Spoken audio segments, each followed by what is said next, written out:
Hello my dear friends, welcome to lucky education. और एक topic हमारा बचा हुआ था क्लास 10th के एसएसटी हिस्ट्री का चैप्टर नंबर जो 3 है हमारा, retaliation and struggle of British empire. तो इसमें एक टॉपिक हमारा जो बचा हुआ था वो है प्रजामंडल मूवमेंट, और इसके अलावा ऑलमोस्ट सारे टॉपिक हमने कवर कर दिए। तो इसके साथ हमारी क्लास 10th की एसएसटी का कंप्लीट सिलेबस हो जाएगा।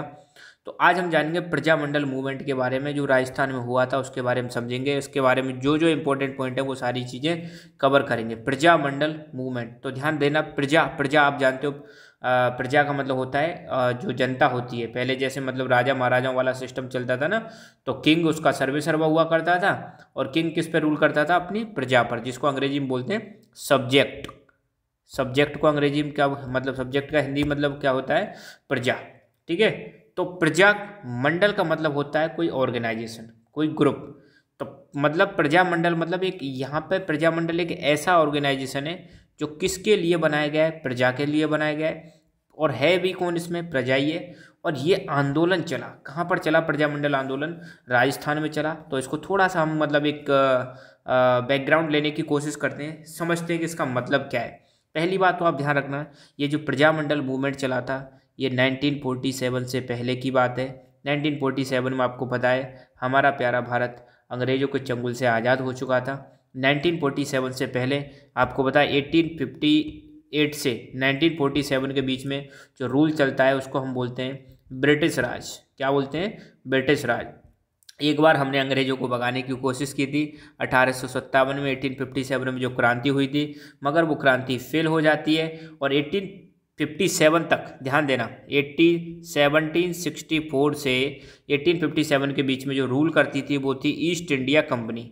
फिर यहाँ से 1858 से 1947 के बीच में रूल करता है डायरेक्ट ब्रिटिश गवर्नमेंट रूल करती है। ये चीज़ें मैं हिस्ट्री में कई बार बता चुका हूँ, आई होप आपको याद होगा। कई बार मैं इसको रिवाइज भी करा चुका हूँ। तो जो प्रजामंडल मूवमेंट है वो ब्रिटिश जो राज था, अंग्रेजों का जो काल था, कालखंड था, उसी समय की बात है।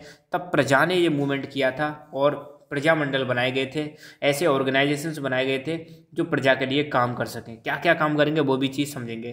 तो पहली बात तो ध्यान रखना, अपना जो प्यारा भारत है, भारत देश है, वो अंग्रेजों की कॉलोनी हुआ करता था। मतलब अंग्रेज हम पर शासन किया करते थे। साथ के साथ में हमारा जो भारत था उसका कुछ दृश्य इस प्रकार का था, उसको समझने की कोशिश करो। ये येलो वाला जो पार्ट है, इन क्षेत्रों में अंग्रेज डायरेक्टली रूल किया करते थे, और इन क्षेत्रों को हम बोलते थे ब्रिटिश इंडिया।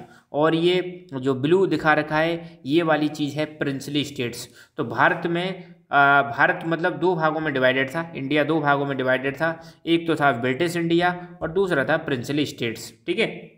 ब्रिटिश इंडिया में अंग्रेज डायरेक्टली रूल करते थे अपने गवर्नर्स के थ्रू। किसके थ्रू रूल करते थे? अपने गवर्नर्स के थ्रू डायरेक्टली रूल करते थे। जबकि प्रिंसली स्टेट ब्रिटिशर्स के अंडर में काम करते थे, और प्रिंसली स्टेट्स में किंग होते थे। साथ ही साथ में अंग्रेजों की तरफ से इनका, अंग्रेजों का एक रेजिडेंट वहाँ पे हुआ करता था, एक पॉलिटिकल एजेंट वहाँ पर हुआ करता था। आपने लगान मूवी देखी होगी, लगान मूवी में ये राजा साहब हैं, ये प्रिंसली स्टेट के राजा है। साथ के साथ में एक अंग्रेज है, तो ये अंग्रेज इनके इंटरनल मैटर्स में क्या करता था? इंटरफेयर करता था। तो ये चीज़ तो आपको पता है। अच्छा, तो ध्यान देना, इंडिया अंग्रेजों की कॉलोनी हुआ करता था, और उस समय भारत में लगभग 562 प्रिंसली स्टेट्स हुआ करते थे। अब जो हमारे प्यारे भारतीय थे, इनका शोषण दो लोग करते थे। एक तो खुद अंग्रेज करते थे, और शोषण कैसे करते थे? इनसे बहुत ज़्यादा टैक्स लेते थे। वो 1857 की क्रांति, 1857 की क्रांति में सारी चीज़ बता चुका हूँ, तो बार बार रिपीट करने की ज़रूरत नहीं है। तो इंडियंस का क्या होता था? बहुत ही ज़्यादा एक्सप्लॉयटेशन किया जाता था बाय द ब्रिटिशर्स, और ब्रिटिशर्स से भी ज़्यादा ये प्रिंसली स्टेट्स के रूलर्स किया करते थे। क्योंकि प्रिंसली स्टेट्स में क्या सिस्टम था? अंग्रेज डायरेक्टली बोलते थे किसको? प्रिंसली स्टेट्स के रूलर्स को, कि भाई आप हमें टैक्स दो। तो प्रिंसली स्टेट्स के रूलर्स क्या करते थे? अपनी प्रजा पर ज़्यादा मतलब एट्रोसिटीज करते थे। या हो सकता है इन राजाओं के अंडर में नीचे जमींदार हुआ करते थे, लैंडलॉर्ड्स हुआ करते थे, फ्यूडल सिस्टम चलता था। तो ये जो लोग थे, राजाओं के अंडर में जो लोग थे या जो राजा थे, ये इंडियंस को या भारतीय किसानों को, पीजेंट्स को, इनको परेशान करते थे। बहुत ही ज़्यादा एट्रोसिटीज इन पर ये ढाते थे। मतलब इनको बहुत ही ज़्यादा गलत गलत तरीके से इनको परेशान किया करते थे प्रिंसली स्टेट्स के रूलर्स, और प्रिंसली स्टेट्स के अंडर में जो लैंडलॉर्ड्स हुआ करते थे वो भी परेशान करते थे। अब इन्हीं परेशानियों से बचने के लिए, टैक्स के बर्डन से बचने के लिए अलग अलग प्रिंसली स्टेट्स में कुछ ऑर्गेनाइजेशंस बनाए गए थे और उन ऑर्गेनाइजेशंस का नाम था प्रजामंडल। क्या बनाए गए थे? प्रजामंडल बनाए गए थे। तो प्रजामंडल बनाए गए थे, ध्यान रखना, प्रिंसली स्टेट्स में। कहाँ पर बनाए गए थे? प्रिंसली स्टेट्स में बनाए गए थे और प्रिंसली स्टेट्स के रूलर के अंडर में बनाए गए थे। और प्रजामंडल बनाने का पर्पज ये था कि जो प्रिंसली स्टेट का रूलर है उसके अंडर में एक ऐसी गवर्नमेंट बनाई जाए जो प्रजा के लिए काम करे। ये था इनका मेन पर्पज, किसका? प्रिंसली जो प्रजामंडल बनाए गए थे। इसी समय पर आपको पता हो भारत में एक ऑर्गेनाइजेशन हुआ करता था, इंडियन नेशनल कांग्रेस। तो इंडियन नेशनल कांग्रेस जो कि 1885 में बना था। मैं अब यहाँ पर एक क्वेश्चन देता हूँ आपको कि who was the founder of Indian national Congress? Indian national Congress का फाउंडर कौन था? कमेंट करके आपको बताना है, ठीक है ना। तो इंडियन नेशनल कांग्रेस उस समय उसका एक अभियान चल रहा था, उसका चल रहा था इंडियन नेशनल फ्रीडम या फ्रीडम स्ट्रगल चल रहा था। वो उसमें जो लीडर्स थे जैसे महात्मा गांधी जी हो गए, सुभाष चंद्र बोस हो गए, मोतीलाल नेहरू जी हो गए, जवाहरलाल नेहरू जी हो गए, ठीक है। तो इसके जो लीडर्स थे वो भारत को आज़ाद कराने की डायरेक्शन में काम कर रहे थे।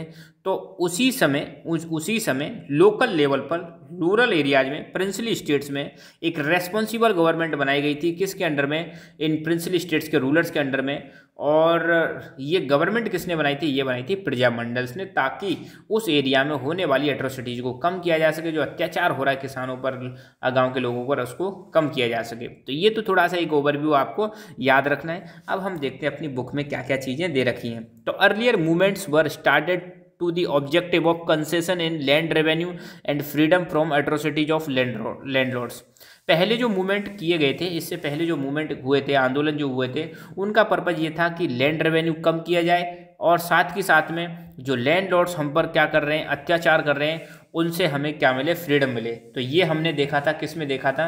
ये राजस्थान के जो अलग अलग, जैसे बिजौलिया आंदोलन हुआ था, बेंगू आंदोलन हुआ था, अलवर का जो आंदोलन हुआ था, नींबू चढ़ा, तो इन्हों में इन आंदोलन में हमने देखा कि ये जितने भी आंदोलन किए गए थे इसमें क्या किया गया था, इनमें जो हमारे लोग थे, भारतीय जो किसान थे, राजस्थान के भी जो किसान थे, वो जो लैंडलॉर्ड्स होता था उसकी एट्रोसिटी से परेशान थे, मतलब उसके अत्याचारों से परेशान थे, क्योंकि वो कई प्रकार से अत्याचार करते थे। तो उनके लिए आंदोलन किए गए थे।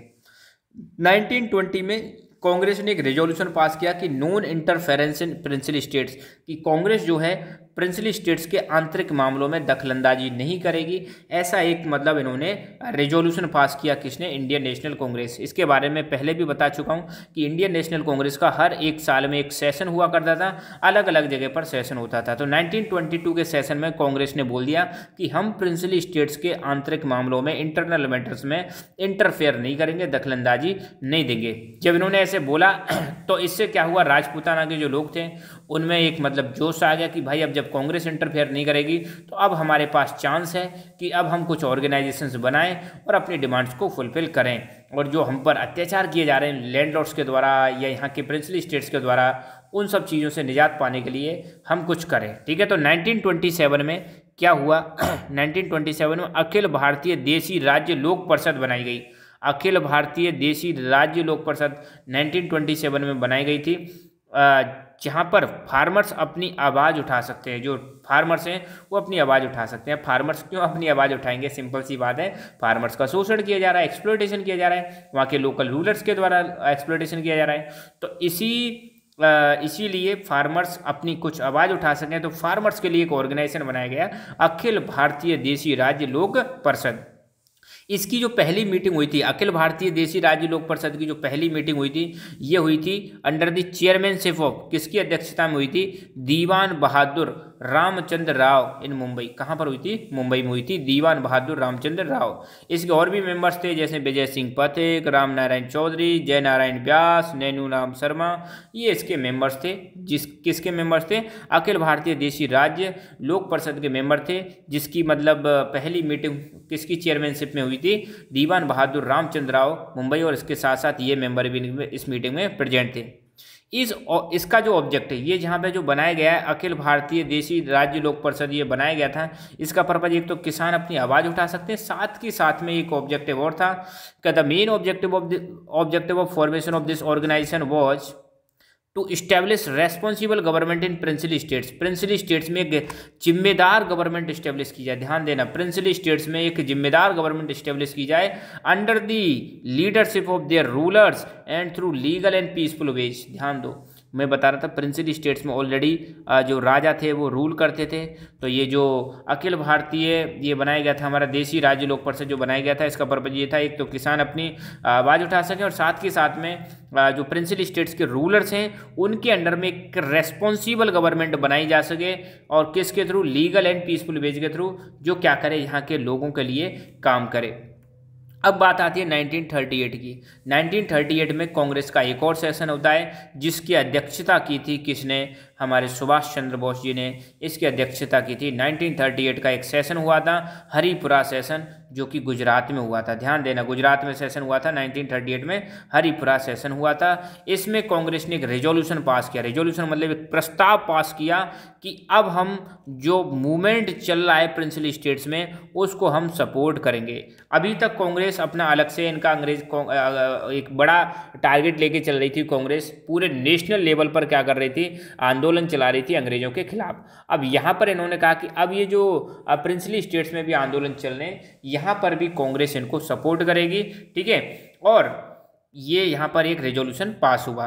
तो इसी दौरान कई सारे प्रिंसिली स्टेट्स में प्रजामंडल बनाए गए थे, प्रजामंडल बनाए गए थे। और प्रजामंडल किसके अंडर में बनाए गए थे, वहाँ के लोकल रूलर्स के अंडर में बनाए गए थे, ताकि वहाँ की लोकल प्रॉब्लम्स को सॉल्व किया जा सके। तो अगर कोई पूछे कि ऑब्जेक्टिव क्या था, ऑब्जेक्टिव मतलब उद्देश्य क्या था, ये प्रजामंडल जो बनाए गए थे इनका उद्देश्य क्या था, तो the objective of Prajamandals were to form a responsible government in princely states to oppose atrocities, exploitation of landlords and spread political awareness. ये बहुत इंपॉर्टेंट है, क्वेश्चन यहीं से बनेगा कि प्रजामंडल बनाने का ऑब्जेक्टिव क्या था। तो पहली बात तो ध्यान रखना, प्रजामंडल बनाने का ऑब्जेक्टिव ये था, एक तो एक रेस्पॉन्सिबल गवर्नमेंट बनाई जा सके, कहाँ पर, प्रिंसिली स्टेट्स में।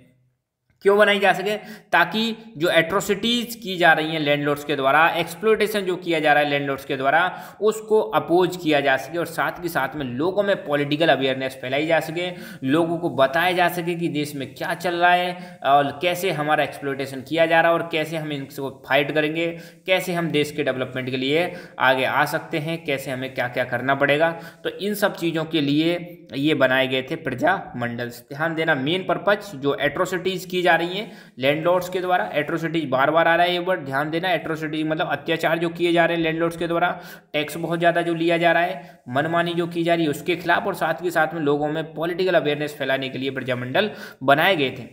ऑल रियासत हैड देयर इंडिविजुअल प्रजामंडल्स। रियासत मतलब प्रिंसिली स्टेट्स, प्रिंसिली स्टेट्स को ही हम रियासत बोलते हैं। तो जितनी भी रियासतें थी उनके खुद के इंडिविजुअल प्रजामंडल थे उस समय पर, और these Prajamandal organized many movement and spread awareness as well as participate in various nationalistic movement. अब ध्यान दो, ये जो प्रजामंडल मूवमेंट बने थे, पहली बात तो उन्होंने और भी कई सारे आंदोलन किए, और भी इन्होंने पॉलिटिकल अवेयरनेस फैलाई, और साथ के साथ में जो नेशनल लेवल पर जो आंदोलन चल रहे थे उनमें भी प्रजामंडल्स ने भाग लिया। ये बहुत बड़ी चीज़ है, ठीक है। तो अब हम देखेंगे establishment of Prajamandals in Rajasthan. Rajasthan में इनका मेजर प्रजामंडल्स का इस्टेब्लिशमेंट देखेंगे। तो the most significant achievement of Prajamandal was that it led women out of their houses and stayed with men. सबसे बड़ा कंट्रीब्यूशन इसका क्या था प्रजामंडल्स का, कि इसमें महिलाओं ने बढ़ चढ़ कर भाग लिया, और महिलाओं भी घर से निकलकर अपने जो मेल थे उनके साथ भी इन्होंने क्या किया, आंदोलन में भाग लिया। बहुत सारी महिलाओं ने कई सारे आंदोलनों में पार्टिसिपेट किया जो प्रजामंडल द्वारा चलाए गए थे, और साथ के साथ में अरेस्ट भी हुए, अंग्रेजों ने उनको अरेस्ट भी किया था। तो हमारा जो क्विट इंडिया मूवमेंट चल रहा था 1942 में, उस समय पर माणिक्यलाल वर्मा जी की वाइफ थी जिनका नाम था नारायण देवी। नारायण देवी की जेल हुई थी, और वो जेल में गई थी, अपने 6 महीने के बेटे के साथ जेल में गई थी। तो सोचो मतलब कितना महिलाओं का कॉन्ट्रीब्यूशन इसमें रहा है। The workers of Prajamandals gave attention toward the social reform, spread education, abolishing begar and welfare of Dalit and tribal people। तो प्रजामंडल के जो वर्कर थे उन्होंने और भी चीज़ों पर ध्यान दिया। एक तो समाज में रिफॉर्म्स पर ध्यान दिया, समाज में जो सोशल एवल्स प्रेवलेंट थी, सामाजिक बुराइयों को दूर करने में भाग दिया, एजुकेशन को बढ़ावा देने में ध्यान दिया, बेगार जो की जाती थी, फोर्स लेबर जो की जाती थी, ज़बरदस्ती जो काम करवाया जाता था उसको अबॉलिश करने पर ध्यान दिया। दलित और ट्राइबल लोग थे उनके डेवलपमेंट पर ध्यान दिया था किसने? प्रजामंडल के वर्कर्स ने। National movement also got promoted by Prajamandal movements. अब ये प्रजामंडल मूवमेंट चल रहा था, ये इनसे नेशनल मूवमेंट को भी क्या मिली? एक नई डायरेक्शन मिली। और साथ के साथ में मतलब हम कह सकते हैं कि प्रजामंडल जो बने थे इन्होंने नेशनल मूवमेंट्स में भी भाग लिया, नेशनल मूवमेंट्स को भी सपोर्ट किया। तो नेशनल मूवमेंट्स का जो दायरा था वो और बढ़ गया प्रजामंडल के बनने से। अब जो नेशनल मूवमेंट था बिल्कुल गाँव-गाँव तक पहुँच चुका था प्रजामंडल की सहायता से। The local movement became the part of national movement during the quit India movement. और जब क्विट इंडिया मूवमेंट जब चल रहा था 1942 में, तो लोकल मूवमेंट भी किसका पार्ट बन गया था? नेशनल मूवमेंट का पार्ट बन गया था। मतलब क्विट इंडिया मूवमेंट के दौरान हर जगह से मतलब लोगों ने क्या किया था? उसको सपोर्ट किया था। और जो लोकल मूवमेंट्स हो रहे थे, छोटे छोटे लेवल पर जो मूवमेंट हो रहे थे, वो भी किसका पार्ट बन जाते हैं? बड़े मूवमेंट का हिस्सा बन जाते हैं। अब यहाँ पर एक कई सारे नाम दे रखे हैं, मुझे नहीं लगता इनमें से क्वेश्चन पूछेंगे, पर फिर भी एक बार देख लेते हैं। जयपुर प्रजामंडल जो बनाया गया था वो बनाया गया था 1931 में, जमनालाल बजाज और कपूर चंद पाटनी। फिर बूंदी प्रजामंडल बनाया गया था 1931 में, कांतिलाल द्वारा। हाड़ौती प्रजामंडल बनाया गया था कोटा के आसपास, कोटा वाला, पंडित नैनूराम शर्मा 1934 में। मारवाड़ प्रजामंडल बनाया गया था 1934 में, जयनारायण व्यास द्वारा। और सिरोही प्रजामंडल बनाया गया था 1934 में, वृद्धि शंकर त्रिवेदी जी द्वारा। और बीकानेर प्रजामंडल बनाया गया था 1936 में, मेघाराम वैद्य द्वारा। और कोटा प्रजामंडल बनाया गया था 1939 में, पंडित नैनूराम शर्मा जी द्वारा। और मेवाड़ प्रजामंडल बनाया गया था 1938 में, माणिक लाल वर्मा जी द्वारा। अलवर प्रजामंडल बनाया गया था 1938 में, हरि नारायण शर्मा जी द्वारा। और भरतपुर प्रजामंडल बनाया गया था 1938 में, किशन लाल जोशी जी द्वारा। इसके अलावा शाहपुरा प्रजामंडल बनाया गया था 1938 में, रमेश चंद्र ओझा जी द्वारा। और धौलपुर प्रजामंडल बनाया गया था 1938 में, ज्वाला प्रसाद जिज्ञासु द्वारा। और करौली प्रजामंडल बनाया गया था 1938 में, त्रिलोक चंद्र माथुर जी द्वारा। और किशनगढ़ प्रजामंडल बनाया गया था 1939 में, कांतिलाल चौठानी जी द्वारा। और जैसलमेर प्रजामंडल बनाया गया था 1945 में, मीठालाल व्यास द्वारा।